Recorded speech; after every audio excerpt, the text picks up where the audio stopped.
Hello and welcome back to Apt for You. In this particular video, we are going to discuss a new problem from greedy algorithms. And the name of the problem is choose and swap, right? So let us first of all understand what the problem is all about, and then we shall see the different the approach to solve this particular problem. So without wasting any time, let us quickly jump into the problem statement. So the problem says that we are provided with a string s of lowercase. Please remember this, okay? Whatever letters are present in the string, all of them are in lowercase of English alphabets, right? The name of the string is s. Now we can choose any two characters in the string, okay? Please keep in mind we have a string s of lowercase English alphabets. We can choose any two characters in the string, and we can replace, or you can just say we can interchange the occurrences of the characters. Replace all the occurrence of the first character that you have chosen with the second character that you have chosen, and replace all the occurrences of the second character that you have chosen with the first character that you have chosen. Our objective is to find the lexicographically smallest string that can be obtained by doing this operation at most once. So remember, we can just do this operation at most once, okay? At most you can do this operation only once, and our objective is basically to find out the lexicographically smallest string. Lexicographically smallest string in a sense, whenever in the dictionary order, right? The smallest string that is possible after swapping this or performing this swap. So let us not go into much technical definition. Let us just understand with an example. So you can see that we have a example like we have a string double CAD, right? So this is a string that is provided, string A, and the string contains of letters double CAD. So let me write here double CAD. Now they have asked us to pick any two characters. So remember the algorithm that they have mentioned in the question. It says that pick any two letters, right, and interchange them. So suppose I picked up C and I then pick up D. So I pick up two characters where first one is C, second one is D. So what we have to do next, after you pick up two characters, you have to replace all the occurrences of C with the second letter that you have chosen. What I have chosen second? D. So this will become D, D, A will be copied as it is, and the second letter occurrence will be replaced by the first letter that you have chosen. What is the first letter that I have chosen? C, right? So this is your word that has been formed. Now what is the word? The word is double DAC. Do you think that this is the smallest string possible in the lexicographical order by performing whatever operation we did? The answer is no. Why? The result could have been better. How can we give a much better result? So we have the example double CAD. Now instead of choosing C with D, why not choose C here, and second letter let us choose A? What will be the advantage? The advantage will be the occurrences of C will be replaced by what? Occurrences of A, and the occurrences of A will be replaced by C, right? Because I am interchanging C and A, because C is the first letter that I have chosen, A is the second letter I have chosen. So replace all the occurrences of the first letter with the second letter you have chosen, and replace the second letter occurrences with the first letter that you have chosen, C, and this will be as it is. So what is the string that is formed now? Double ACD, right? You can see, and you can see that it starts with A, double A, then C, then D. So basically it is also in lexicographical order, and this is the smallest string possible in the lexicographical order, right? So doing the replacement operation once, we get double ACD, and this is the lexicographically smallest string possible. Don't you think so? Exactly, right? Because you see double ACD, the smallest string will be coming first, right? Double ACD. So lexicographical order is maintained, and also this is the smallest string possible. Whereas if you see double DAC, alright, this is one of the possible strings that can be formed, but this is not satisfying our this objective, which says that I want the lexicographically smallest string, but this is not the lexicographically smallest string. Now comes the interesting part. The interesting part is, how did we create this string that is actually matching with our result? Now our result was focusing on having a string with lexicographically smallest string possible, and hence this was accepted as the output. Now here you see what is the difference between the approach I did here and the approach I did here. Here, after I picked up C, I am swapping it with letter D, which is actually a character which comes after C, right? Which means C is smaller It's fine. In the dictionary you will find a word starting with C. Now if you swap C with D, we are just going a wrong way. Why? Because this will worsen the ranking of this particular word. Why? Because if you swap C with its higher letter, that is D, then D will be coming here, DDAC. You can see the ranking of this further deteriorates, but this is not what I want. What is the good approach? Replace this C with that character whose present, which actually is before C in the English alphabet.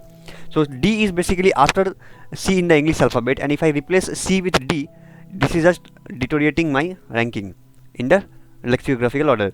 So I will basically replace C with those letter only, that letter only which actually is present before C in the English alphabet, in the normal English alphabet A to Z, and in the string it is present after C. So here you can see A is actually present before C in the English alphabet, but here it is present after C. So a good thing will be to replace this C with A. That is why I replaced C with A, double CEAACD, right? So this is how we are actually going to solve this particular problem. So please keep in mind that point to be noted is we are going to search for a letter, right, which lies before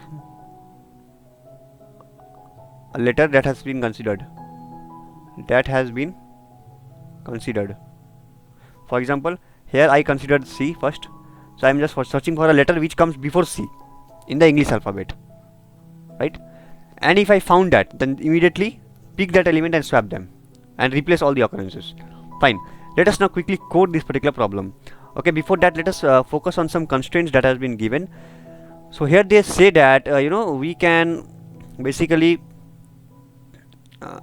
you don't need to input or print anything. Here our task is basically, the time complexity that they're expecting is length of the string, and the space complexity should be constant, right? So please keep in mind we are not going to use any extra space, so this makes the work challenging, but still we will be able to do it, no problem. And the time complexity expected is order of the length of the string. Fine. So no worries, we can solve this particular problem, and let us quickly start out solving the problem.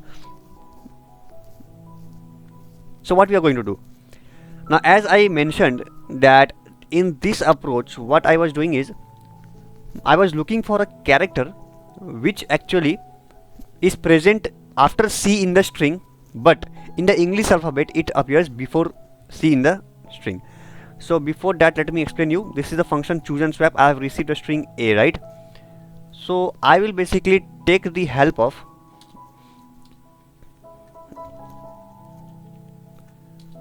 array that will be having a size, or you can say something like a hash table, hash define, let me say size, and let me declare 125, sorry. Okay, now why I am doing so? Remember, the question strictly says that all the letters that are being used here is in small letters, and I know that the small letters, the values basically range from 97 to plus 25, so 122. This is basically the range or the ASCII values corresponding to small a to small z, and I know that my string will contain letters from A to Z only, right? Lowercase characters from A to Z only, nothing else. So I basically need to map each letters here to a specific index. That is why I basically need index 97, index 122. So what we can do is we can just write here 123. Yeah, that would work, isn't it? Because saying size 123 means I will be declaring an array inside integer. Let us say the name of the array is MP, and the size will be size. Alright, fine. And what I'm going to do is I'm going to declare some more variables. Suppose for I equal to 0, I less than size, I plus plus. What is going to happen? I will be basically traversing the entire array, this MP, which has a size 123. So from 0 to 122, isn't it? This line points to 0 to 122. I will be initializing them with what value? Initially I will be initializing MP of I equal to -1. Please keep in mind, please follow this what I am doing.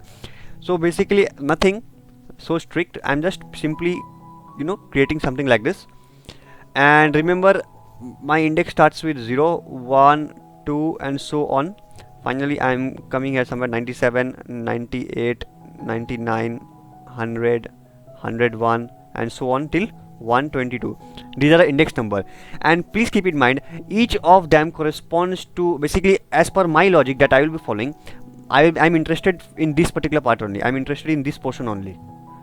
Okay, so initially I am just initializing all of them with -1, -1, -1, -1, -1, -1, -1, -1, -1 and so on. Then now 97, basically whenever I say 97 I am actually pointing to which letter? A, small a. 98 means B, this C, D, E and so on till small z. Great. So initially I have initialized all of them with -1. Done. Now what we have to do is, basically, now I was interested in basically replacing this C with a smaller letter than C, that is A. Now how will I detect it?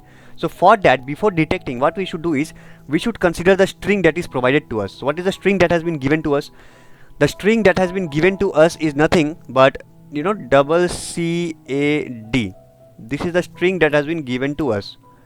What we will do is, basically 0, 1, 2 and 3 we are going to push into, or you can just say into this table that we have created. We are going to insert their corresponding index in their table only one time. For example, I'll run a loop from this string. Okay, this is the string that I have. I'll be running a loop from starting to end. So for that, let me say here I am using a variable n. Okay, n is equal to nothing but a dot length, right? The length of the string. And now I will be basically running from 0 I less than n I plus plus. What will I do? I will basically say that if MP of a of I is equal to -1. So what does it mean, MP of a of I? So remember, this is my table MP, right? This is my string here A. So I right now is pointing to this index 0. So MP of a of I means MP of a of 0, which is nothing but MP of, what is a of 0? A of 0 is now C, and C means what? 98. So MP of 98 should become what? Is it equal to -1 right now? Yes, definitely MP of 98 is -1. So if it is -1, which indicates that till now I haven't encountered C yet. This is the first time I am encountering C. So basically into this position just replace it by its index. What is the index? 0. So I'll replace it with the index 0. That is what I will be doing here. I will say that MP of a of I is equal to I. Done. I am basically replacing it with its index value. 0 is being inserted here. What next? I plus plus, right? So I plus plus means this will again come here. No longer here. Now again MP of a of 1. What is MP of a of 1? It is nothing but again C. So again C, but this time is equal to -1 will become false, because now we don't have -1, which means this is not the first visit, this is the second visit. So I don't need to replace anything here. Let it be 0 only. So I'm not doing anything. Go ahead. I comes to 2. So MP of a of 2. So MP of a of 2 is nothing but what? MP of what? A of 2 is A is nothing but 97. Is it equal to -1? Yes, true. This time it is the first visit, right, of A. -1, true. Then I'm just going to replace it by its index value. What is the index value? 2. Now please pay attention. This is the trick. 2. Done. I plus plus. So I comes here. Now this time my I value is basically 3, right? So again MP of a of 3 is nothing but MP of a of 3 means what? A of 3 is nothing but D, and D is nothing but 100, right? So MP of 100, it is actually pointing to MP of 100. MP of 100, is it -1? Yes, true. So what should we do? This is the first visit for D. So basically I will replace it with its index, that is 3. So better replace this with the index 3. Cool. That's all. That is what you have to do here. You see, just a small portion I am using of this table, but the entire table will be used. So this is 3 here. Great. Now what next? How is this going to help you? This is really going to help me. I'll show you how. What I'm going to do now is basically, let me rub this and let me clear this. Done. Now basically since I have already updated the index of each, right? So again I will basically travel through the entire string again. Okay, again I will be traversing the string 0 1 2 3. Why? See, so again I will say for I is equal to 0, I less than n, I plus plus. Now what I'm going to do, for each character here, okay, for each letter that you are pointing to is here, that is I is pointing to a letter, specific letter here. For each letter here, you will actually search in the table, is there any other letter which comes before me in the normal English alphabet, but here it is after me, right? So what is the purpose of this particular loop that I am going to do here? For each letter that I will be pointing to, let me write the code. So see, for each letter I will pointing to, I will basically search my table, this MP table, starting with j equal to 97. Why 97? I'll explain you. Because you see, my English alphabet A to Z will be stored from this index, and this is just useless, of no use, right? So I can just start with 97 till j less than the character that I am pointing to in the array A. So basically A of I, right? So this will be j less than A of I, j plus plus. So what is happening, you see, what is the I here? C, right? And what is the value of C? Is basically 99. So basically my loop for I is equal to 0 means I is here. For this C, what I'll do is basically I'll search from 97 to 99, 97 to 98, less than 99 means 98. So means this, between these two, from here till here I'll go, and I'll check, is the index of the element before C, that is A and B, greater than the index of C. Why? Index of C is 0, which indicates that C lies before A in this particular string, and index of A is 2. What does it indicate? Now here is where the thing has been detected. What has been detected? It has been detected that in the normal sequence, normally in the English alphabet, A lies before D, right? A lies before C. A lies before C in the normal English alphabet. So but here in the string, its index is 2 and the index of C is 0, which indicates that A is smaller than C, but in the string it is present after C. I repeat, normally A should in the English alphabet, A lies before C. So this is the sequence, A lies before C. Now if I detect that the index of A is basically greater than the index of C, because the index of C is 0, which indicates in the string the C is present at 0 position. Index of A is 2 indicates in the string A is present at the second position, 0 1 2 index. What does this indicate? This indicates that this is the element of interest. Remember, while I was discussing this, I want a letter which actually lies before me in the English alphabet and after me in this string. How will I detect that? The table is used for that purpose. So index of A is what? 2. It indicates that it is basically after C, right here.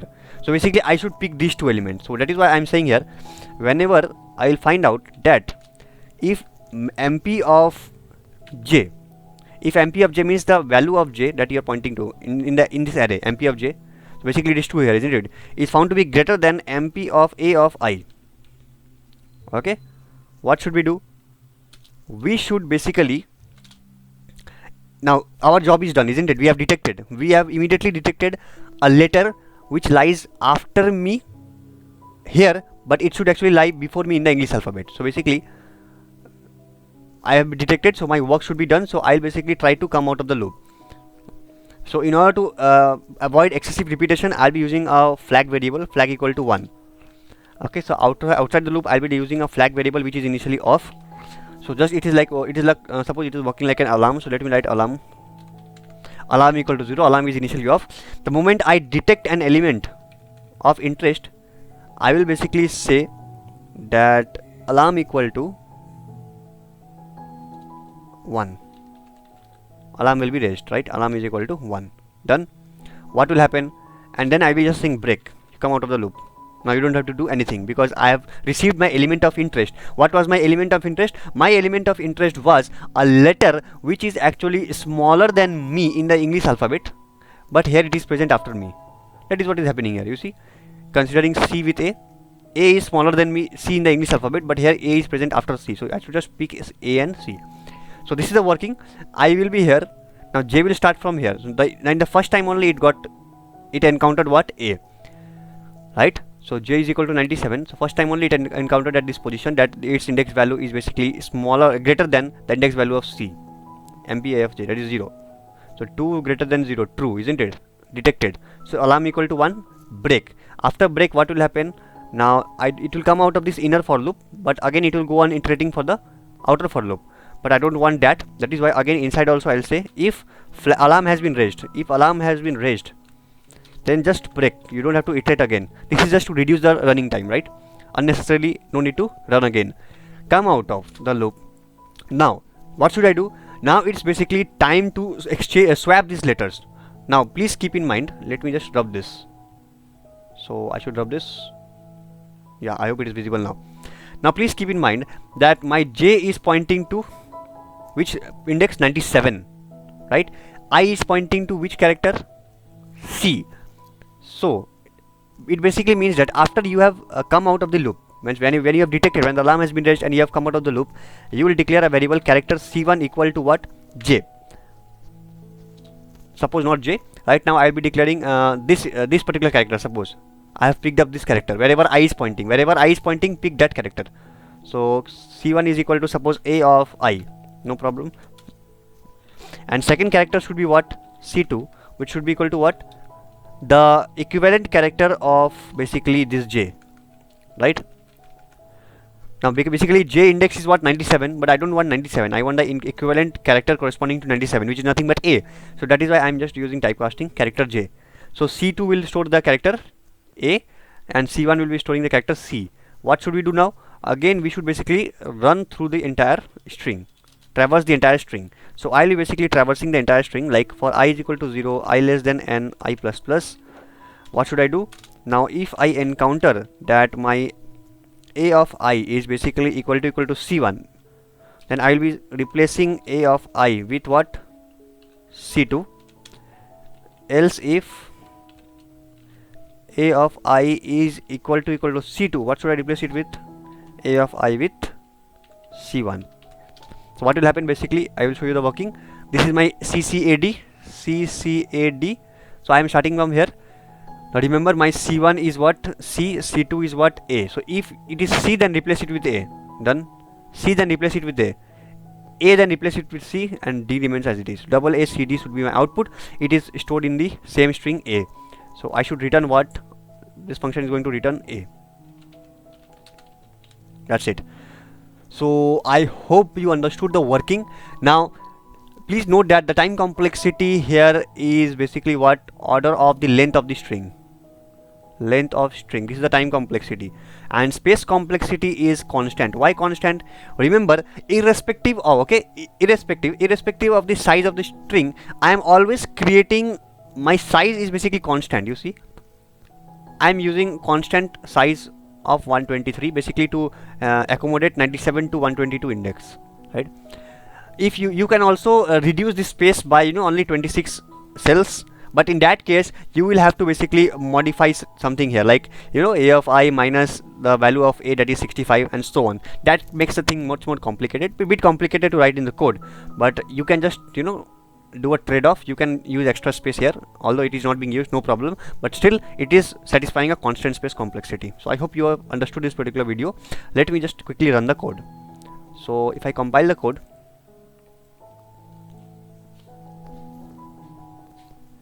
so let me just compile the code. Okay, they are saying semicolon issues. All right, so let me see where is the issue. Yes, I have detected the issue. One is here. Any more places? So I don't think any other places there is an issue, so it should work fine. Some more places was a semicolon issue, I think. Yeah, AACD is working fine. Just submit the code and it should actually give us the correct result, provided we are not doing any silly mistake. Okay, I think we are just doing a silly mistake somewhere. Let me check where is the mistake. So alright, so I think we should make a condition here, that is, if we have not completed our traversal of the string, and we are, suppose if we were still in the midway and then we have detected the pairs, so this should be the case, right? If I less than n. Why? Because now here I was in the starting of the string only and I detected the case, so obviously it is valid. It is a valid case. Now if you have already traversed the entire string, then it is of no use in replacing, means you have not found anything, right? So if you are somewhere in the middle of the string and you have detected something, which means you have found something to replace. So let us check whether this is doing good. So I don't know where was the mistake, so let us check. So this case is working fine, so I'm not expecting any error. Yeah, fine, cool. So I hope you understood what was the issue. The issue was basically, we should carry on this particular process of swapping the strings or interchanging the strings letters only when the particular alarm was raised when I was basically traversing the string, right? When my I value is less than n, because n is basically equal to 4, so n should be I should be basically less than 4, either 0, 1, 2, 3, means somewhere in the between. Okay, what would be the use if my entire string has been traversed and I have basically not received anything, right? So that is the reason why I am using I less than n, right? So yes, I hope this video was helpful. In case of any doubt, please feel free to put it out in the comment section, and just like, share and subscribe. And yes, I hope this video was intuitive. So that's all from my side. So please like, share and subscribe. Thank you.